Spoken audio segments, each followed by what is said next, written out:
As you can see from the slices and as it started, we're getting a really nice bark on this brisket. Because we got it up a little over 200 degrees, it's starting to fall apart a little bit more than we really would like to have for slicing. You know, but there's a lot of good things that you can do with this product, but for competition and those kind of things, you know, that's why those guys are going to cook several briskets. If we get one that's a little overdone and the other ones are just right, then we're going to slice and pick out the slices to use. That'll work more effectively for a competition.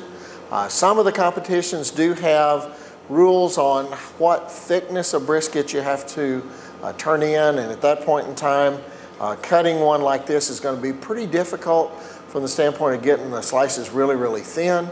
On the other hand, some don't, and you can cut just a little bit thicker, which will make this hold together a whole lot better.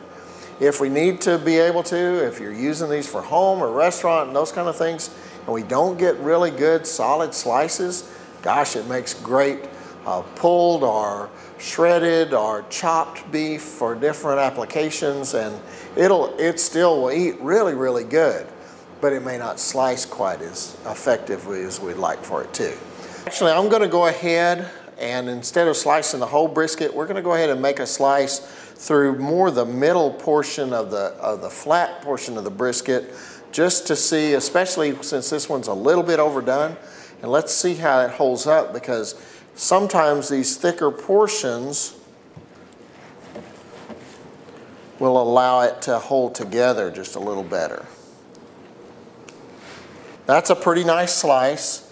You're seeing here where we got the flat portion of the brisket here, and here's the point. We're just starting to pick up the second muscle, the point muscle in the brisket itself. So I'm going to go ahead and take a couple of slices out of this portion.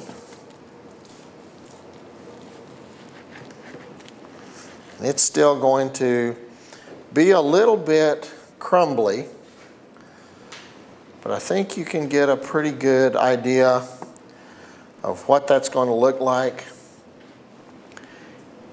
And I can tell you from standing over the top of it, I know what it smells like, and it does smell good. It smells like it's going to eat really, really well.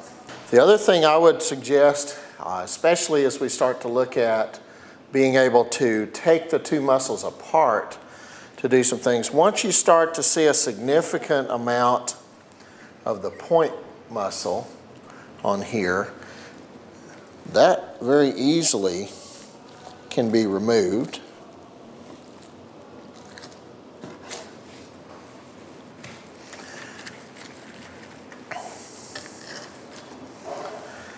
Now we've got the rest of the point, or the flat portion, that we could cut into and actually truly remove excess fat and those kind of things. Now that you can see the fibers run in one direction, and we could actually cut across the grain to finish this brisket. The point portion of this brisket has a lot of bark associated with it, always. It also has a lot of flavor. The bark's just this outside surface of all the smoke and the fat and the lean all coming together to give this a lot of flavor. And so, again, muscle fibers run a different direction. We can come in here and make what some people will ask for is the moister slices, and you can see they have a tremendous amount of fat in there, juicy fat portion that a lot of people prefer. And so you can either eat it like this, or a lot of folks, because it's a little fatter, as we get into portions of this, may take this portion of the brisket, chop it up, and use that for chopped beef.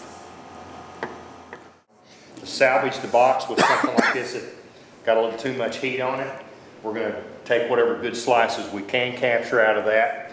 Then I'm going to come in here and I'm going to find some bark pieces, because this is, judges really like this on the outside where all the flavoring is. It's all your dry rub and stuff sitting on the top. So I would spread out some pieces of bark in there, so that if I'm going to have 6 judges, I'm going to have at least 6 little good morsels of burn in there for them.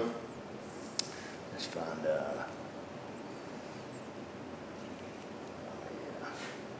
something like that. And then I would take, and some of this that's shredded, because under KCBS rules you can use all 3. It doesn't have to all be sliced. It can be chopped, or you can even have a mixture. So you have a choice of what you want to put in the box. So if this is the only brisket I had, or the best brisket of whatever I cooked that day, I would start taking some of this, because it's all so doggone delicious. This is good because it's got a nice piece of your smoke ring showing there. You got really good depth on that side. And then the rules that we cook under KCBS, you need to have at least enough in there for 6 judges. It's always a good idea to slip in more. I like these shredded pieces right here because they all have a bit of that bark on the ends. So we certainly have enough for 6 judges to pull from, and they can have a choice in here. Now we've given them choices which they kind of like. You got something sliced, you got bark, you got pulled, and then you have something we can just chop a little bit. Sure. Which piece would you? Oh, this right in here is looking pretty good. Now we've given them a choice of all 3 ways that you're allowed to put it in the box under these rules. So we have options.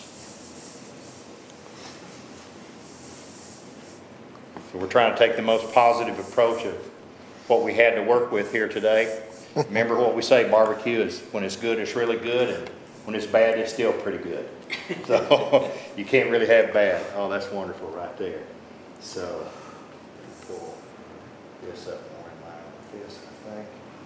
That looks real good in there because you have such a nice show of the smoke ring. And then over in this corner, I put me a little bit of chopped.